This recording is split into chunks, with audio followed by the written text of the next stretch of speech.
Olá, eu sou o Rui Alves de Sousa e nunca tinha visto Kiss Me Stupid. You know, that dress dummy don't do you justice, even with all the padding. Well, I suppose I've put on a few pounds. Well, don't you worry about it. As far as I'm concerned, there couldn't be enough of you. Beija-me Idiota, filme de 1964 de Billy Wilder, realizador e argumentista de algumas das comédias mais provocadoras de Hollywood. Aqui escrita a meias com I.A.L. Diamond, que foi o responsável por grande parte dos filmes da segunda fase da carreira do Billy Wilder. Este filme, inspirado numa peça de Anna Bonacci, que já por si só tinha sido inspirada por um filme. Neste caso, o filme de Billy Wilder tem a Kim Novak e o Dean Martin e também Felicia Farr e Ray Walston numa comédia de enganos, e o Dean Martin faz de si próprio. Aliás, faz numa versão muito caricaturada da persona pública que as pessoas tinham do Dean Martin. E quem também nunca tinha visto este filme é o Paulo Fajardo, que é realizador. Posso dizer que és repórter de imagem, não é? Porque é o que tu fazes também. Aliás, essa é a minha profissão. É a tua profissão acima de tudo, mas last but not the least és um dos autores do podcast VHS, juntamente com o Daniel Louro, que já passou por aqui. Olha, Paulo, antes de mais, obrigado. Já estavas para vir aqui ao Imperdoável há muito tempo. Pá, eu estava, mas tu nunca abrias a porta. Eu fartava-me tocar a campainha e tu nunca abrias a porta. Pá. Mas a questão é que parece que tu já viste tudo o que existe e, aliás, foi muito difícil encontrar um Imperdoável para ti, porque eu enviei-te uma lista de filmes e só este é que tu ainda não tinhas visto, portanto eu tenho de te perguntar. Sim. Diz. E é incrível como é que eu ainda não vi este filme. Eu próprio estou surpreendido como é que eu ainda não vi este filme. E porquê é que aconteceu isso? Tens alguma razão? Houve alguma altura em que tiveste para o ver e não aconteceu? Não, por acaso nunca aconteceu. Opa, eu sou um grande fã do Billy Wilder. Desde que eu vi o Apartamento, é para mim o meu filme favorito dele. Esse foi o primeiro filme que eu vi dele. E só depois de eu ter visto esse filme, ainda bastante novo, é que eu depois fui à procura de outros filmes dele e de perceber que ele tinha aquelas colaborações com o Jack Lemmon e o Walter Matthau, já na segunda fase da sua carreira. E depois o Quanto Mais Quente Melhor, o Irma La Duce. É ali um trio de filmes, logo ali muito seguidos, ali no intermédio da sua carreira. E que são filmes incríveis e são bonitos de se ver. Tu estavas a falar da colaboração com o I.A.L. Diamond, um escritor, um parceiro de escrita de longa data também do Wilder, mas ele também tinha vários atores de referência e um diretor de fotografia bastante cúmplice do Wilder, que é o Joseph Lachelle. Eu sou um grande fã de cinematógrafos. E ele para mim está lá num pedestal porque naquela época havia poucos diretores de fotografia a filmarem com aquela classe, com aquela composição cénica toda, e a conseguirem contar uma história bastante dinâmica, com câmaras em movimento, e não era uma coisa muito comum de se ver naquela época. E então tudo isso me chamou a atenção. Sim, mas já havia bons diretores de fotografia na altura, não é? Claro que sim. Para mim, uma das grandes referências é o Freddie Young, que era o diretor de fotografia do Lawrence da Arábia, sim. Passagem para a Índia, a Filha de Ryan, que é um dos meus filmes favoritos a nível de fotografia, A Filha de Ryan. Sim, sempre houve grandes diretores de fotografias. Agora eu não me recordo o nome do diretor de fotografia do Aurora, do F.W. Murnau, mas é um filme que me cativa por toda essa parte técnica e que me faz pensar que havia, já naquela época, pessoas que estavam muito à frente do seu tempo a quebrar fronteiras técnicas para que nós hoje, não é, olhamos para trás e há coisas que hoje fazemos com um simples toque no teclado, mas que naquela época era tudo analógico e muito mais difícil de se fazer. E às vezes era recortar película e colar película em cima de película para se conseguir determinados efeitos. Epá, e sim, eu faço uma vénia e tiro o chapéu a estas pessoas, não é, do passado, que fizeram com que nós hoje pudéssemos chegar a alguns pontos e uma coisa, e dar por adquirida uma coisa que dava um trabalhão a fazer, não é? Sim, claro, exatamente. E tu referiste 3 filmes do David Lean e por acaso 2 deles eu ainda não vi, o Passagem para a Índia e A Filha de Ryan. São 2 que estou para ver há muito tempo. O Passagem para a Índia, eu acho que já é numa fase um bocadinho... pá, É o último filme dele, salvo erro. Sim. Mas quando nós pensamos no David Lean, pensamos sempre em filmes colossais, mas no bom sentido da palavra, filmes que eram obras memoráveis e cada um com uma escala maior que o outro. E eu acho que o Passagem para a Índia já é ele demasiado enamorado com essa técnica e já não tão preocupado com o storytelling. Mas A Filha de Ryan e o Lawrence da Arábia acho que são das maiores colaborações entre o David Lean e o Freddie Young, no sentido em que são filmes tão lindos, e a história é tão boa, a edição é incrível. E depois, obviamente, eu estou aqui a falar da parte técnica, mas não podemos descurar, como é óbvio, os guiões e os atores que estão neles e que dão vida àquelas personagens. E é quase como se fossem várias constelações que se alinhassem.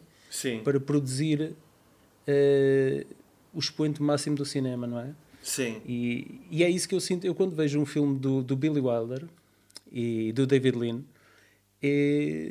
isso faz-me lembrar o motivo pelo qual eu me apaixonei pelo cinema.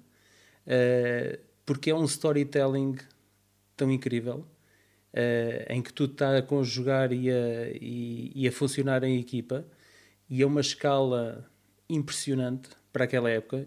Eu acho que já não se fazem filmes daqueles. Acho que já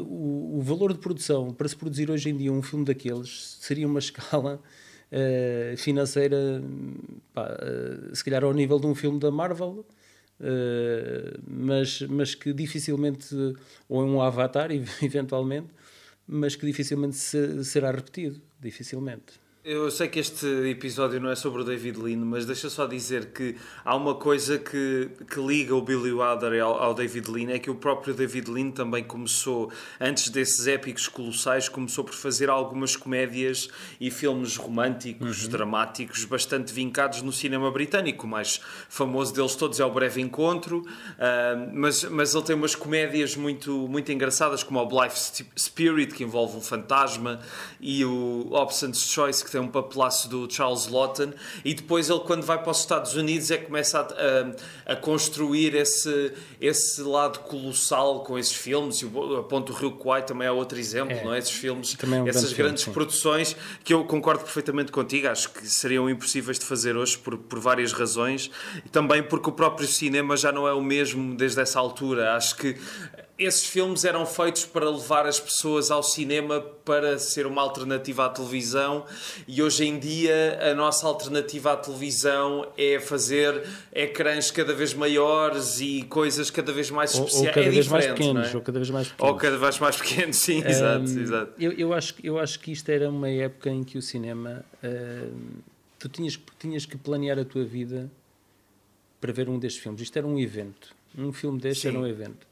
Então, porque tu tinhas uma overture, tu tinhas uma orquestra, toda uma orquestra, que começava a tocar 10 minutos antes do filme, antes de aparecerem os créditos de abertura, não é? E depois tinhas o intervalo.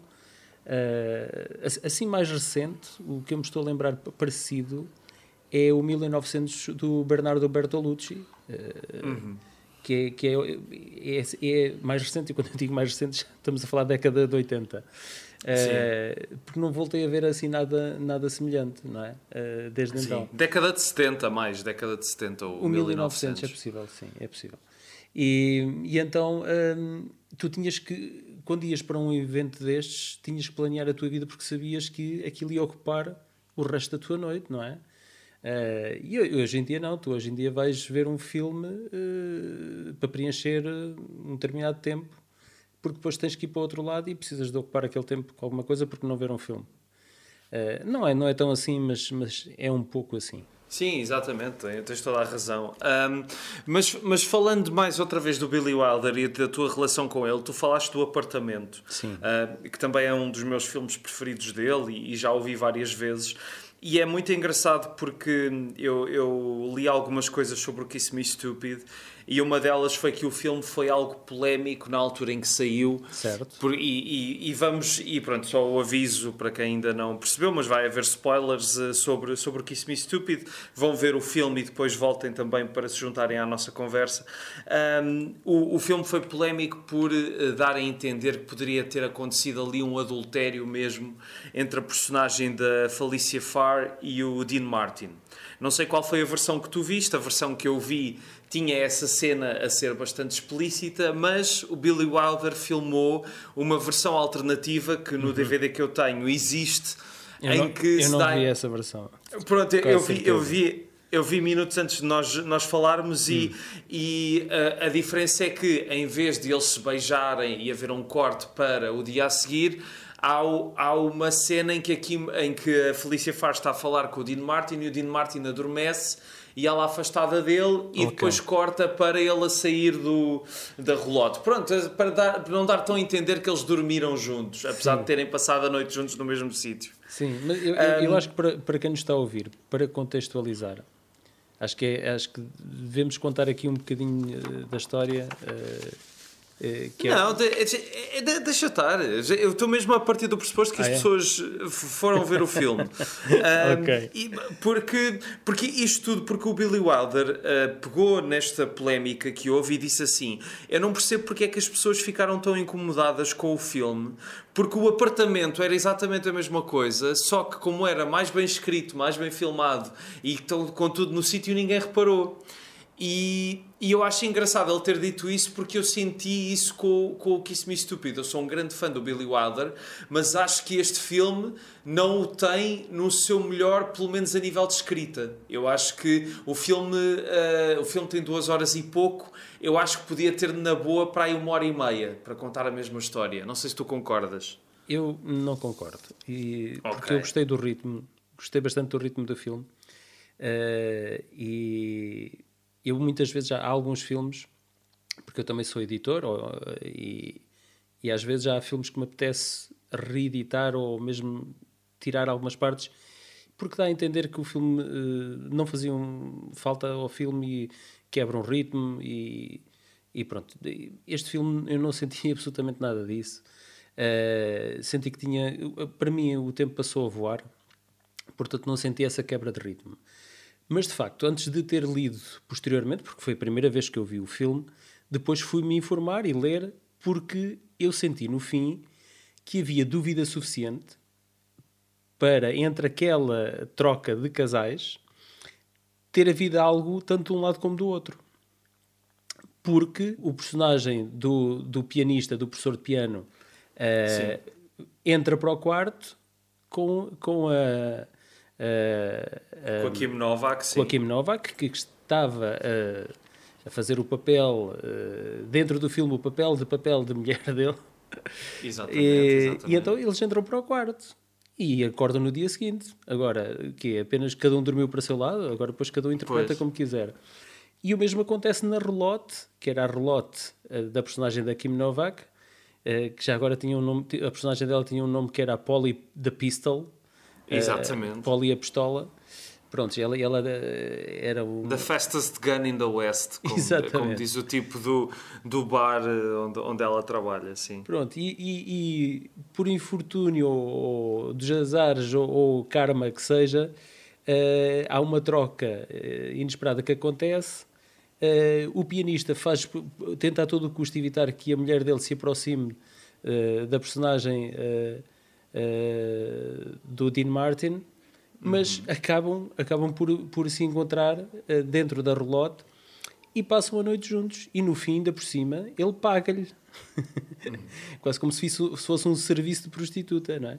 Sim, então, obviamente, nós não vemos mais nada, mas o que é facto é que os casais trocados passam a noite juntos. Pois, e não se volta a falar mais nisso. E eu, de facto, isso deixou-me a pensar porque havia dúvida suficiente para se fazer essa interpretação. E acho que na altura isso foi escandaloso, não é? Foi, sim. O catolicismo na altura, as comunidades católicas não gostaram da ideia.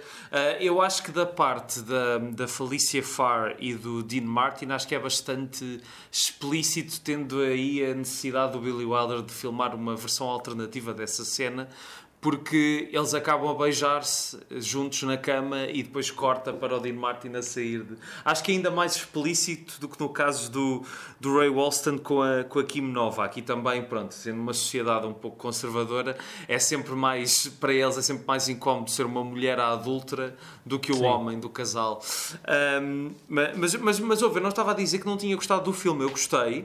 Eu sinto é que há coisas ali que não são prime Billy Wilder, e eu sinto que poderiam ter sido trabalhadas de outra forma noutros filmes dele, e depois este filme está ali na fronteira entre a elegância sofisticada, mas ao mesmo tempo marota dos filmes anteriores, e aquilo que depois acontece às tantas, em que ele já há palavrões nos filmes, as cenas são sexualmente explícitas, e este filme está ali no meio, porque é bastante explícito em algumas coisas, até a dinâmica do casal, não é? Aqueles preliminares todos, quando a mulher acha que eles vão, enfim, praticar o ato. Mas eu achei muita piada ao filme também, e também não dei pelo tempo a passar. Mas não diria que seria dos melhores filmes do Billy Wilder, pronto, apenas isso. Não é dos melhores, mas um filme mais padronizado do Billy Wilder, eu acho que está acima, é melhor do que os outros está todos, acima da maioria. E o que eu gostei de ver foi as dinâmicas. Por exemplo, tu tens grande parte do filme a passar-se entre 3 salas, que é a sala de estar onde o pianista está a dar uma aula, o quarto e uma casa de banho. E tu tens aqui uma dinâmica a acontecer entre estas 3 divisões, não é? Só interiores, e a dinâmica da câmara, a dinâmica dos atores, dos diálogos, é incrível. É incrível. Eu só me lembro de ver algo assim num filme completamente distinto de temática, que foi o Evil Dead 2, que era numa cabana com 3 divisões e com uma dinâmica incrível. E isso foi o que mais me deu prazer, foi ver as entregas e as deixas de texto entre um ator e outro. Tu tens aqui muitas referências para aquela época.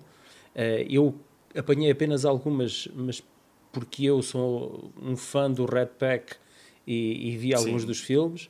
E tu tens aqui imensas referências àquela época. Verdade.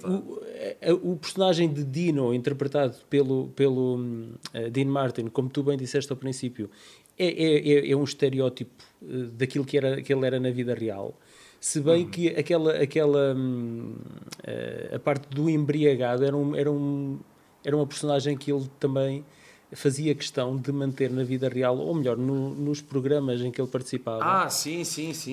Porque era ele, uma relação com o álcool quase como quem bebia água, sim, não é? Mas todo o Rat Pack era um pouco assim. Mas por acaso acho que na realidade não era bem assim. E ele fingia isso porque ele estava a interpretar um personagem em muitos talk shows e ele às vezes fingia que estava bêbado, e era uma coisa propositada. Mas pronto, eles pegam na vida real, não é? E adaptam-na ali ao guião, e tu depois tens muitas situações de pequenas deixas, e tudo isso faz-me olhar para aquele guião num duplo sentido, com o sentido literal, com aquilo que o Billy Wilder nos quer contar e mostrar, que é uma comédia romântica, que depois tem um fim um bocadinho mais picante, não é? Sim. Que podemos interpretar dessa maneira. E por acaso eu acho que não havia necessidade, porque aquilo é-nos dado como uma comédia romântica desde o início até aquele final. E depois aquele final é que muda completamente tudo. E isso foi a única parte, foi mesmo o final, ou a interpretação que nós queiramos fazer daquele final, que faz com que caia uma nuvem escura sobre tudo o resto que é o filme, não é? Mas gostei do jogo de câmara, gostei do jogo de câmara aliado à movimentação dos peões, dos personagens pelo espaço e do texto, dos diálogos. Gostei bastante. Mas quando estás a falar do final, estás na verdade a falar dessa questão de duplo adultério, não é mesmo? Da cena final, em que... Porque pronto, há estas duas personagens, além do professor, há o tipo que trabalha na gasolineira, na gasolineira, que eles têm pretensões de serem grandes compositores e autores de canções, e que lá conseguem, por causa de toda essa história entre portas e travessas, conseguem o sucesso graças ao Dean Martin. Eu achei esse final já um bocadinho como é que vamos acabar isto, e gostei menos do final, confesso. Olha, mas pensando agora, estando a falar contigo, faz-me pensar novamente sobre aquilo, e porque eu estava à espera, eu já estava a antecipar um final, e eu acho que isso pode ter sido porque seria um final previsível. A mulher do pianista, apesar de ser líder do clube de fãs dele quando era mais nova, não ia ceder à tentação, ia dar valor ao matrimónio e à relação que tem com o marido, porque o amava muito e até achava piada ao facto de ele ser tão ciumento, e isso era um final previsível. E eu acho que, porque todo o filme caminhava nesta direção, e eu acho que eles também perceberam isso. E vamos aqui se calhar mudar a regra do jogo no final, percebes? Porque senão era um chapa 5, era bastante previsível aquele fim, e eles se calhar quiseram mudar a regra, e não sei, talvez tenha sido demasiado drástico para aquela época. Hoje em dia se calhar não teria sido assim tão interpretado com tanto desdém e de forma tão negativa. Mas... Não, sim, essa parte é que dá interesse ao filme, ao final do filme para mim, mas a cena final mesmo é que eu acho que é um bocadinho essa coisa da resolução feliz, percebes? Acho que é muito... Acho estranho o Billy Wilder ter essa decisão de vamos fechar isto aqui em que toda a gente fica feliz e a mulher volta, e não sei, parece-me tudo um bocado mais forçado. Mais forçado, sim. Mas até aí, essa cena toda do duplo adultério, sim, eu acho que é muito interessante, e concordo absolutamente contigo. Hoje em dia, ninguém levaria isso a mal. Longe disso. Não. Mas eu continuo a achar que a nível de personagens, isto agora, eu faço aqui umas comparações que não têm nada a ver, e isto só faz sentido para mim, mas por favor, atura-me agora aqui nesta parte. Há todo um build-up, por exemplo, do Aliens e dos personagens do Aliens que não sobrevivem ao início. Não estava nada à espera. Eu sei que não, por isso é que eu avisei logo. Que não sobrevivem ao início dos créditos do Alien 3, não é? E isso é uma mágoa que até hoje perdura, pelo menos em mim, e eu sei que na maioria dos fãs também. Sendo que eu acho que fui aprendendo a gostar do Alien 3. Mas, gostas agora? Consigo encontrar pontos que me fazem se calhar fazer as pazes com algumas decisões que foram feitas, mas isto para te dizer o quê? Houve de facto aqui algumas escolhas que são diferentes até para a personagem, porque há um build-up, há uma construção das personagens ao longo do filme, que depois descarrila, porque já não se enquadra com aquilo, parece que não é a mesma pessoa, a mesma personagem, e parece que foi escrita por outra pessoa, percebes? Sendo que o Billy Wilder sempre trabalhou a quatro mãos com o A.I. L. Diamond. Sim. E antes também, ele também escreveu muito com o Charles Brackett, e uma vez com o Raymond Chandler, teve assim algumas, mas o A.L. Diamond acho que era o parceiro de escrita de que ele mais gostou, tanto que eles até ao último filme dele escreveram sempre juntos. Sim. Mas essa parte, voltando a uma ideia que tu estavas a dar da comédia de portas, dessas três divisões e tudo se passar entre divisões, é aquilo que eu também acho acho que o filme deve herdar da peça de teatro, porque é muito aquele tipo de comédia de enganos que tu também vias muito no cinema dos anos 30 e dos anos 40, e que tem momentos que de facto funcionam muito bem, e muito por causa dos atores. Eu acho que, por exemplo, a Kim Novak está incrível com aquele sotaque, está mesmo muito, muito engraçada no papel. Papel que era para ser da Marilyn, depois estive a pesquisar sobre isso. E já agora, isto aqui é uma dupla curiosidade, a Felicia Farr, que faz da mulher do professor de piano, é a esposa do Jack Lemmon. Do Jack Lemmon, a quem o Billy Wilder tinha proposto este filme. O que seria curioso, tendo em conta que o filme lida muito com a questão do ciúme, seria engraçado ver o Jack Lemmon nesse papel também. Será que o casamento deles iria resistir?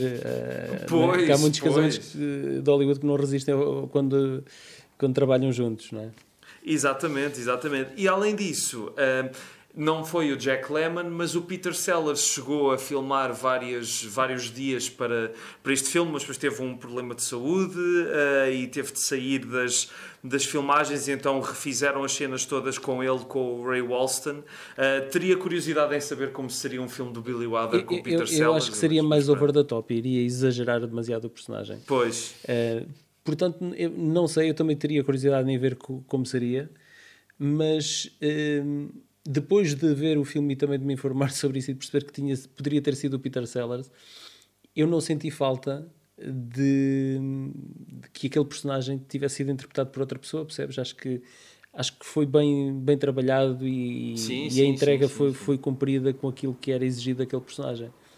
Portanto, sim, concordo. Sim, nós também, por exemplo, agora estás-me a dar aqui uma outra referência, que é o Fitzcarraldo.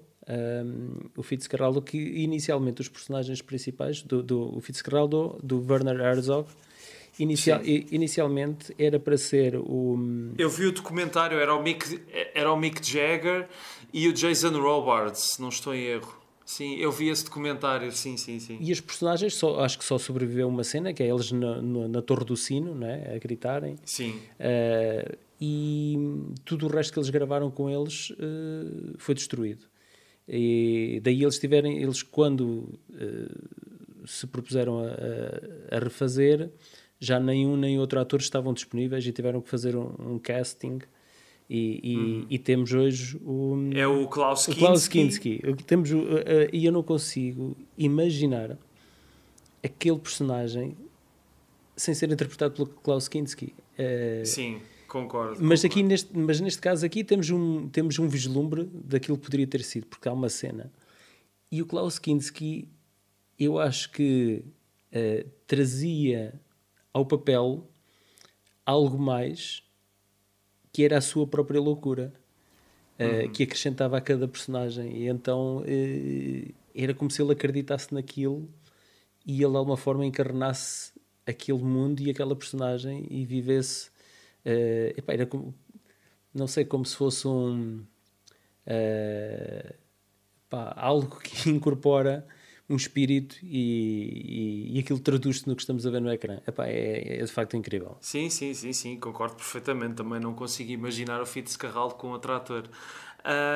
Tu estávamos a falar da questão da duração. Tu não achaste que o filme era demasiado longo? Eu achei. Eu quando vi ao início a duração achei para ti numa comédia não faz mal ter 2 horas e meia? Não achas que possa ser impeditivo da coisa funcionar? Se não me obriga a ir ver qual é a duração, então está tudo bem. Até podia ter 4 horas. Se não me obrigar a ir ver qual é a duração, não é? Agora, se me obriga a perceber, mas ainda falta muito, isto está em que ponto? Está a meio? Está a mais de meio? Então, obviamente que alguma coisa não me está a cativar. Mas não senti em relação a este filme. Por acaso não senti isso e acho que aquelas 2 horas passaram muito bem. Sim, o filme de facto vê-se bastante bem.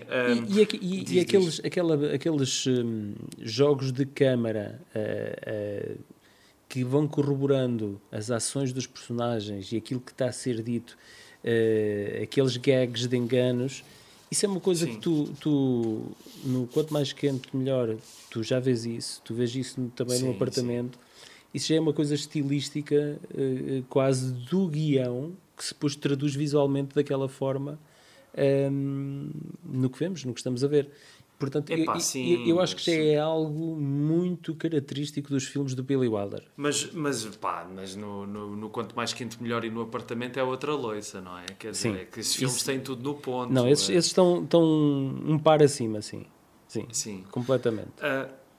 Tu no início falaste da tua relação com o Billy Wilder, eu também tenho uma relação já longa com ele. Lembro-me que se calhar o primeiro filme que vi do Billy Wilder terá sido o Sunset Boulevard, já não tenho bem a certeza, mas apaixonei-me pelos filmes dele e até agora vi tudo menos este, que agora já vi, e fica-me só a faltar o Spirit of St. Louis, que é um filme que eu vi há muitos anos.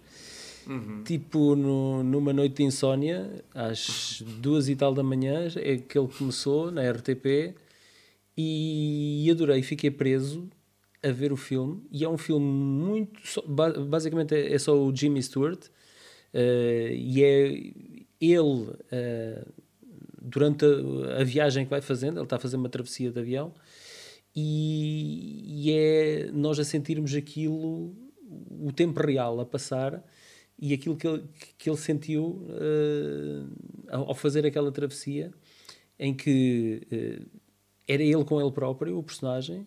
É um filme bastante solitário.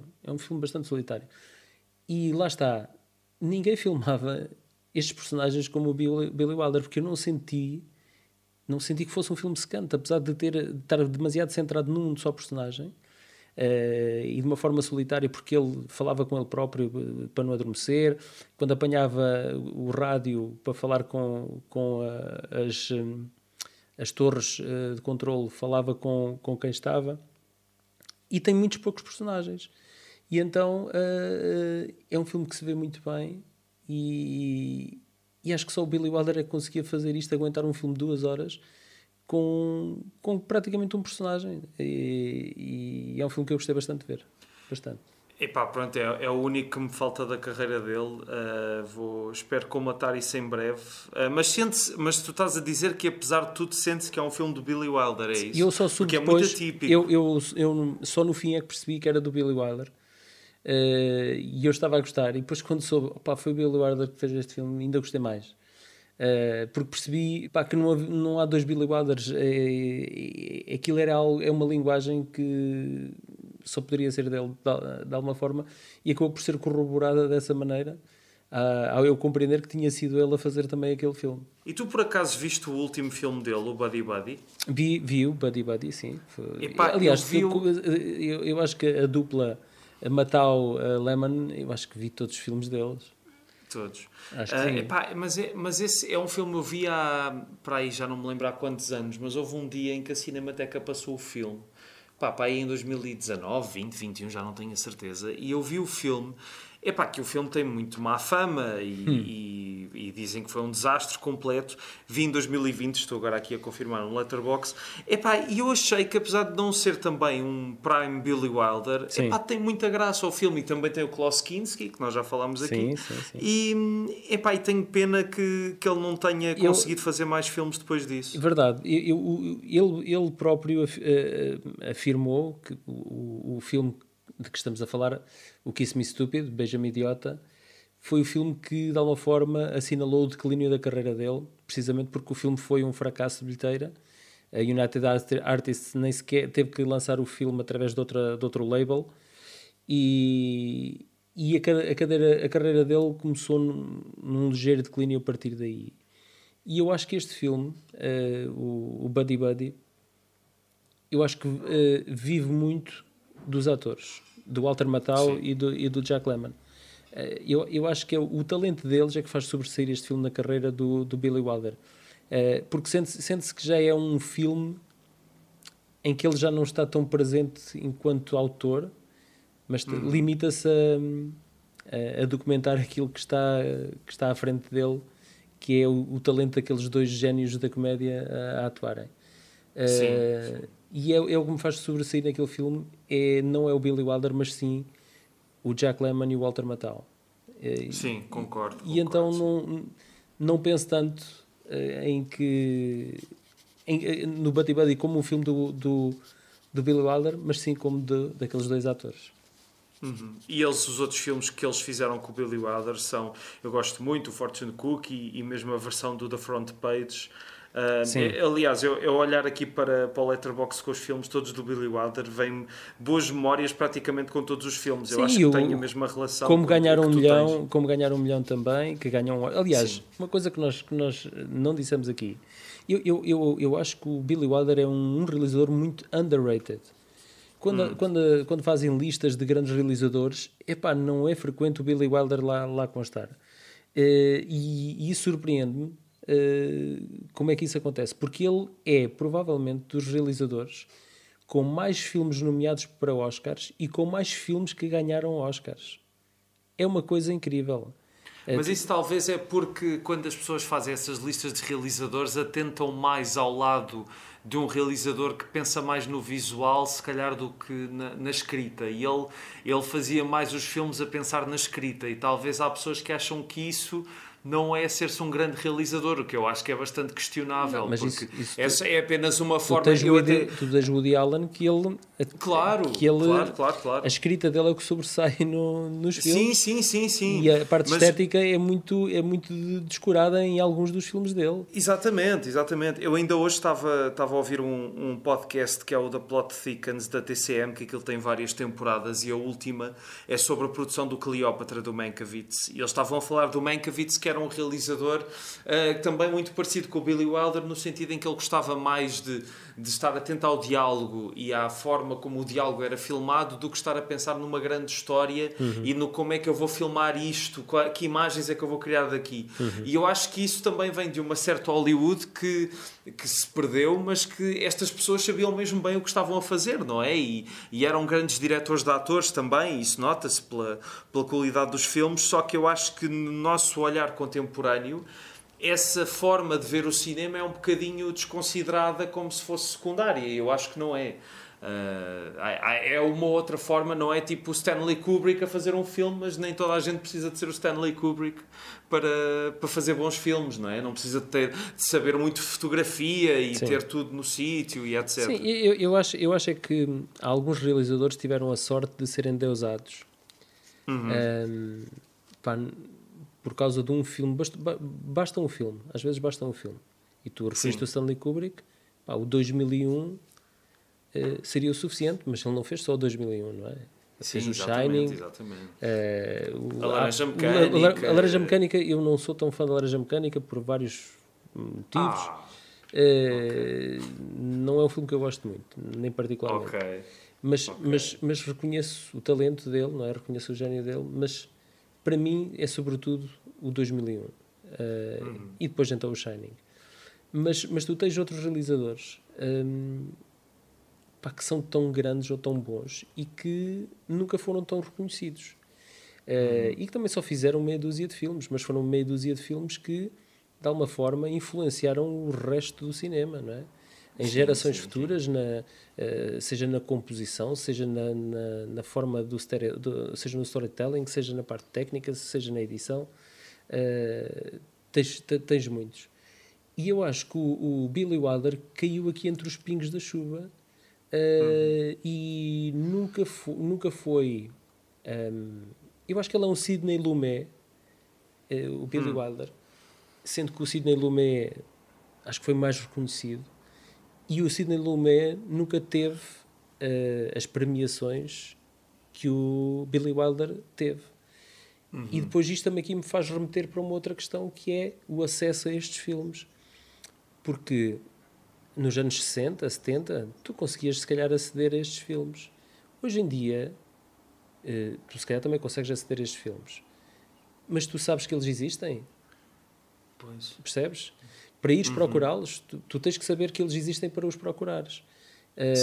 E então, se tu não souberes que aqueles filmes existem, obviamente tu não vais à procura deles. E eu acho que a questão é essa, é dar a conhecer este cinema. Porque as novas gerações estão habituadas a um outro tipo de consumo.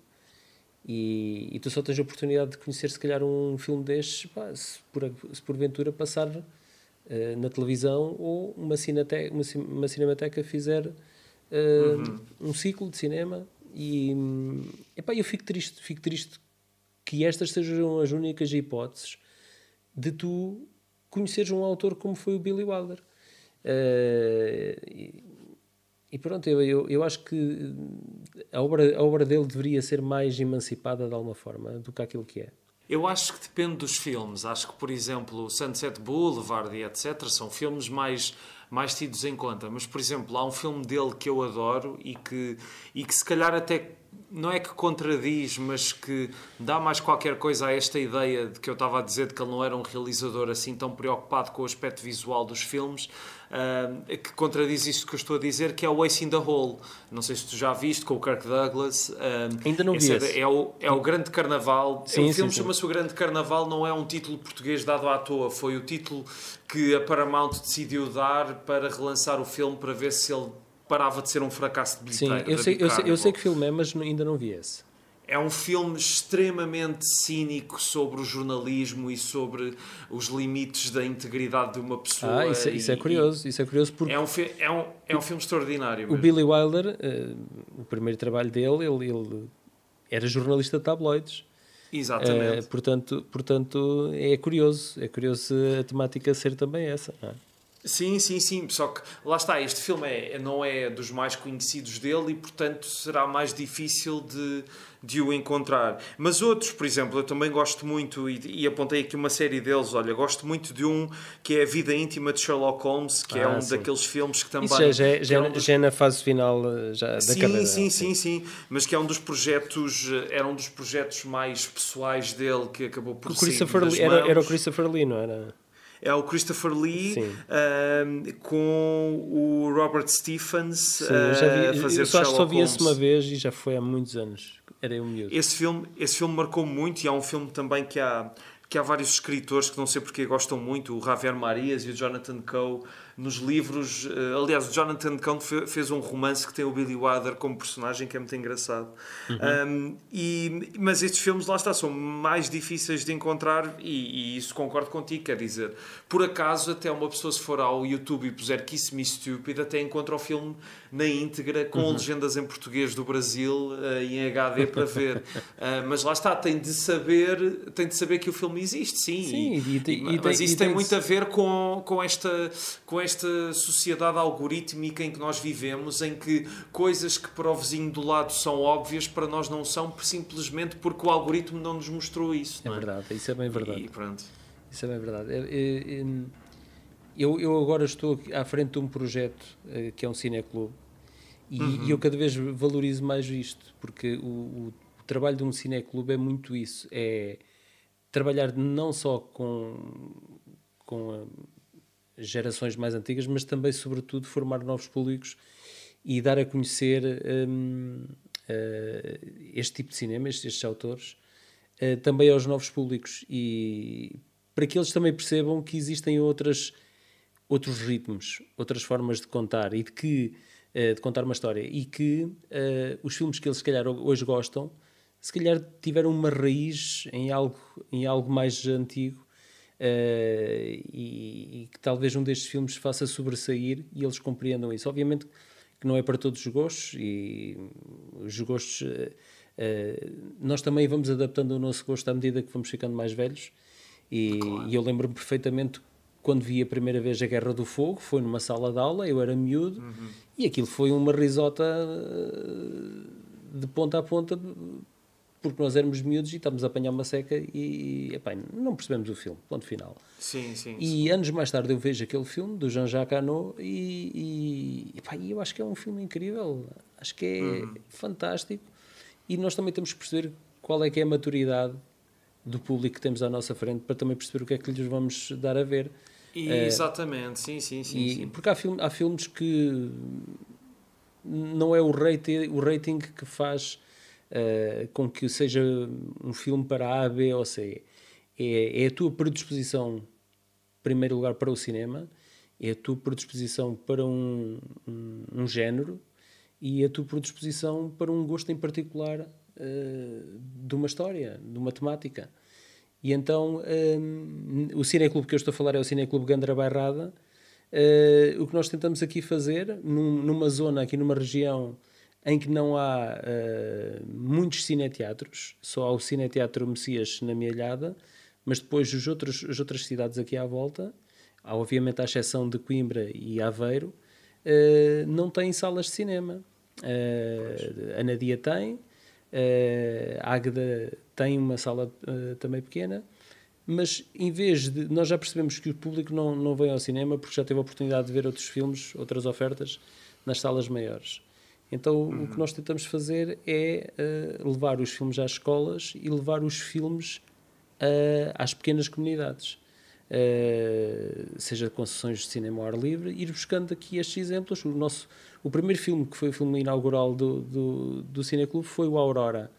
E foi o Aurora porque não foi uma escolha à toa, e não era só porque estava livre de direitos de autor, foi porque simboliza o renascimento, simboliza um novo começo, e ainda por cima é um filme que é um filme marcante para aquela época, é um filme que de alguma forma é um marco na história do cinema.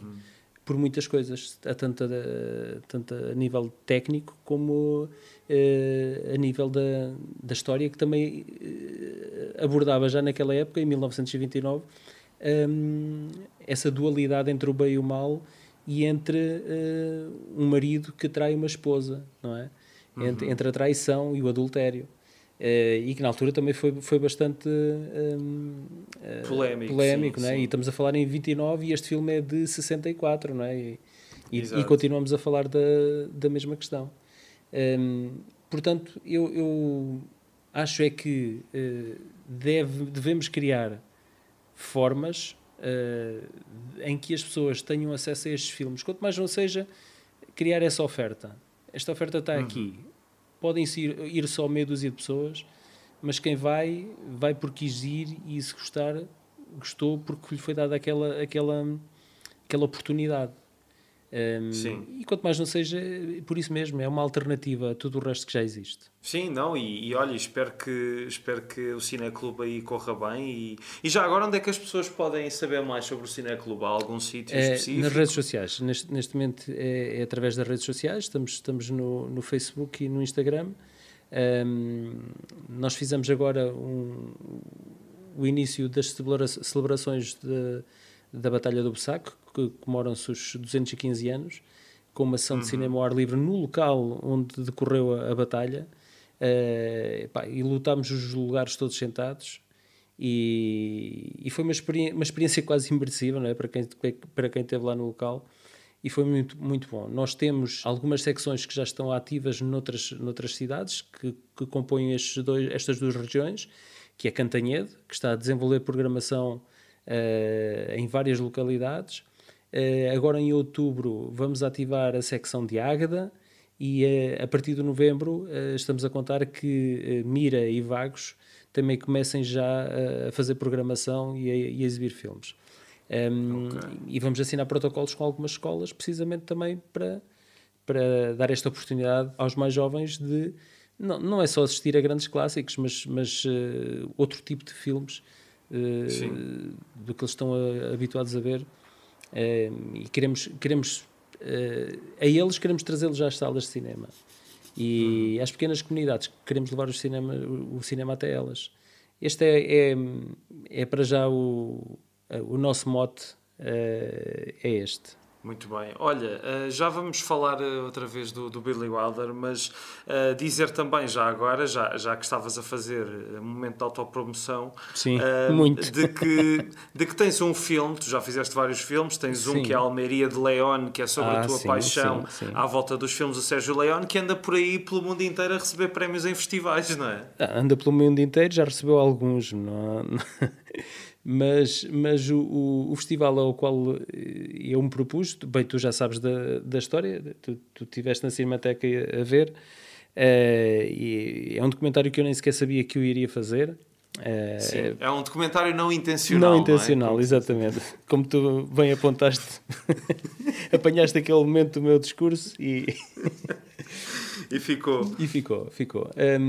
Mas o Leone quando estávamos a falar aqui de grandes autores que que de alguma forma a história pouco se lembra deles, ou se lembra deles só em determinadas ocasiões. O Leone é precisamente um desses pilares da história do cinema que influenciou muito o cinema e muitos dos autores que eu hoje gosto. Ou que gostei durante o meu crescimento e eu via espelhado em muitos filmes, ok, eu já percebi onde é que eles foram buscar esta inspiração, esta fonte, esta influência.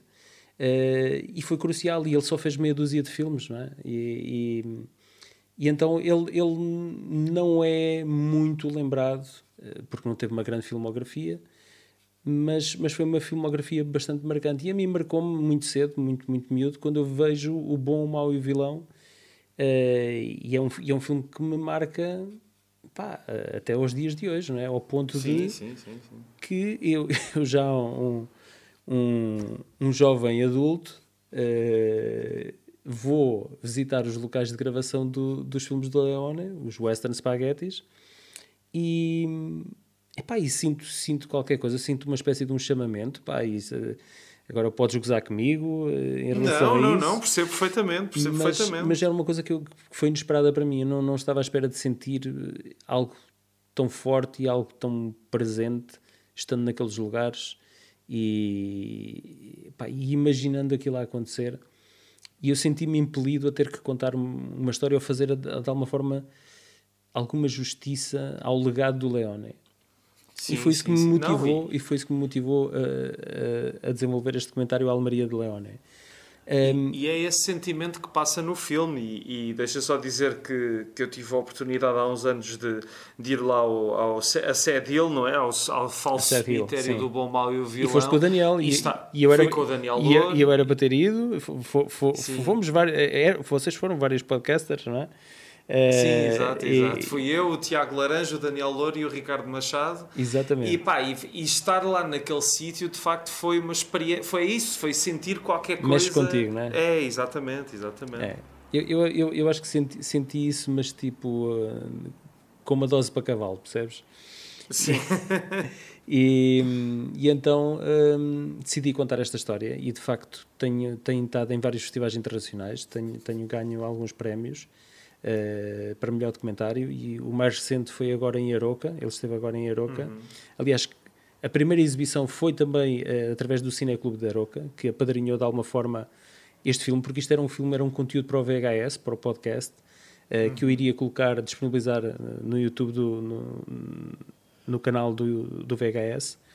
E o diretor do Cineclube é que me disse, o João, disse-me: isto tu tens aqui qualquer coisa que isto merece ser visto primeiro de outra forma. E foi ele que me motivou: ok, faz aqui um circuito de festivais com isto e vê o que é que isto pode dar. E ainda bem que ele o fez para chatice do Daniel, que o Daniel queria ter mais um conteúdo para colocar online, e eu depois disse: vamos fazer isto primeiro desta maneira. E o culminar desta viagem por festivais vai ser precisamente em Almaria. O Festival de Almaria, o Festival Western de Almaria, convidou-me a estar presente, e vai estar lá agora também em outubro. No 10 de outubro vai ser exibido no Mini Hollywood, que tem lá uma sala de cinema. O Mini Hollywood, para quem não sabe, é um parque temático western, é provavelmente o maior. Lá em Almaria existem 3 e aquele é o maior. E onde foram rodados dezenas e dezenas de westerns, com o Clint Eastwood, com o Bud Spencer e o Terence Hill e tantos outros. E o filme, e para mim é fechar com chave de ouro este ciclo. É eu poder regressar ao sítio que me fez viver essas experiências e me fez sonhar com isso, e poder mostrá-lo lá. E então não caibo em mim de contente, e depois de fazer este ciclo, nós vamos disponibilizar então finalmente, para contentamento do Daniel, vamos disponibilizá-lo online no canal do VHS. Esta conversa, entretanto, vai sair depois dessa exibição. Portanto, okay. Sim, mas acredito que quando sair terá sido uma experiência inesquecível para ti. Sim. Eu acredito que sim. Sim, voltando ao Billy Wilder, não sei se tens mais alguma coisa a dizer sobre o Kiss Me Stupid. Ora, sobre o Kiss Me Stupid. Opa, as músicas. As Sim. músicas que são cantaroladas. O Ira Dos Gershwin. Gershwin, não é? Sim, o Ira Gershwin é um compositor, era um compositor amigo e que já tinha feito os scores para muitos dos filmes do Billy Wilder. E ele tinha um projeto com o irmão e algumas músicas, um álbum com algumas músicas que nunca foram gravadas sequer. E quando o Billy Wilder o convida para escrever as músicas, ele sugere as músicas que ele tinha composto com o irmão. E há 3 músicas então que são aproveitadas para o filme e é a primeira vez que elas são apresentadas, que elas são editadas, que é a Sofia, I'm a Poached Egg e All the Live Long Day, não é? Sim, acho que é exatamente, isso. Exatamente. Esse lado musical do filme, que também tem uma banda sonora do André Previn, é muito engraçado. E já agora deixa-me falar da cena inicial, que é muito divertida, com uma espécie de encenação de um espetáculo do Dean Martin. Não sei se aquilo terá sido a sério ou não, mas é engraçado. Eu acho que foi largamente inspirado, sim, no espetáculo dele. Sim. E é engraçado que nós já falámos muitas vezes nesta conversa de coisas que já não existem ou que já não se fazem, e de facto também uma geração como a do Rat Pack já não existe, não é? Quer dizer, aquelas tens mais figuras... ou menos, com o George Clooney, o Brad Pitt, o Matt Damon... mas não cantam. O Ocean's Eleven ali, o remake, a malta do remake do Ocean's Eleven. Sim, mas não cantam, não é? Não dá para... Mas pronto, encantarão de alguma forma. Sim. Tu há pouco disseste que achas que o melhor filme do Billy Wilder é O Apartamento, não Eu foi? acho que para mim é. Mas logo ali ladeado pelo Irma La Dulce e o Quanto Mais Quente Melhor. Se bem, que eu também tenho assim um fraquinho pelo Pecado Mora ao Lado. Também com a Marilyn Monroe. Eu ainda outro dia estava a falar com alguém sobre isso, que acho que esse filme, as pessoas não o consideram muito. Eu acho esse filme incrível. Acho que é uma comédia incrível. Até o Sabrina, Sim. As pessoas talvez conhecerão o remake com a Julie Ormond e com o Harrison Ford. Mas este Sabrina de 54 tem o William Holden, que é também um frequente colaborador dos filmes do Billy Wilder, mas tem o Humphrey Bogart e a Audrey Hepburn ao seu mais alto nível, com uma classe incrível. É um filme lindíssimo de se ver, com uma história incrível, já para aquela época. A questão é que eu como não vivi naquela época, eu às vezes não sei muito bem o que é que já seria adequado àquela época ou não, e então eu digo para aquela época, mas é um filme muito bonito de se ver. Eu não consigo falar mal de nenhum filme do Billy Wilder, Também não. Não consigo. Ele tem o Inferno na Terra, tem o Crepúsculo dos Deuses. O Inferno na Terra eu ainda revi há pouco tempo, que já não vi há muitos anos. Esse filme continua espetacular. Sim. É um dos grandes filmes dele. Olha, outro também que eu adoro, que é o... eu não sei os títulos em português destes dois, que eu associo-os sempre em parelha, que é o Five Graves to Cairo e o A Foreign Affair, que ambos são sobre a Segunda Guerra Mundial. Um tem o Erich von Stroheim e o outro tem a Marlene Dietrich. São ambos incríveis.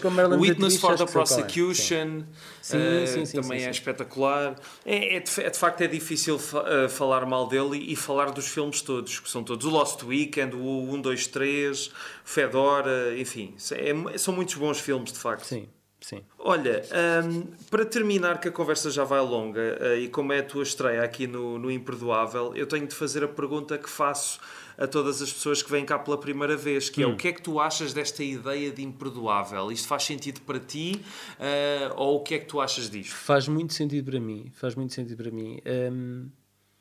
porque há filmes, o cinema é tão vasto e tão rico e nós não conseguimos ver tudo. E eu consumo bastante cinema, de muitas origens, muito variado, e nós nunca conseguimos ver tudo, não é? Sim. E para mim é um prazer quando eu vejo um filme que já existe há muitos anos e que eu adoro e que faz sentido e fazia sentido e por algum motivo escapou-me ao meu crivo.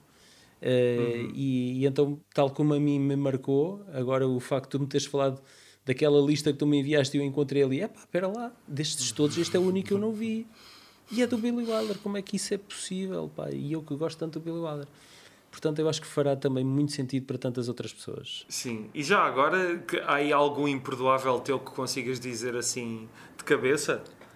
Eu nunca vi aquele com o James Stewart de uma estrela, aquele de Natal. O Do Céu Caiu uma Estrela. Do Céu Caiu uma Estrela, nunca vi esse. Esse é um ótimo imperdoável. Tens de ver isso, Pronto. Tens de ver isso. Esse é um dos esse meus, filme é um dos meus imperdoáveis, sim. Olha, é um ótimo, nem te peço mais, já fica com um que já é ótimo. Exatamente. Olha, Paulo, muito obrigado. Desculpa, eu só acho que eu se calhar sou um convidado um bocado seca. Porque não és. Falo muito da parte técnica e pronto, se calhar fico um bocadinho preso a isso. Não és. Acho que quem nos ouviu não partilha dessa opinião. Espero que não. Mas já agora, dizer às pessoas também para irem ouvir o podcast VHS, que está em todas as plataformas. Sim. E olha, é isto. Muito boa sorte com os teus futuros projetos, com o Cineclube e tudo mais. Muito obrigado. E vamos nos vendo por aí. E boa sorte para Pranchas e Balões, que eu também acompanho. Obrigado. Gosto muito. Volta e meia cruzo-me contigo de forma inesperada numa outra Comic Con. Sim, verdade. Ou qualquer coisa con.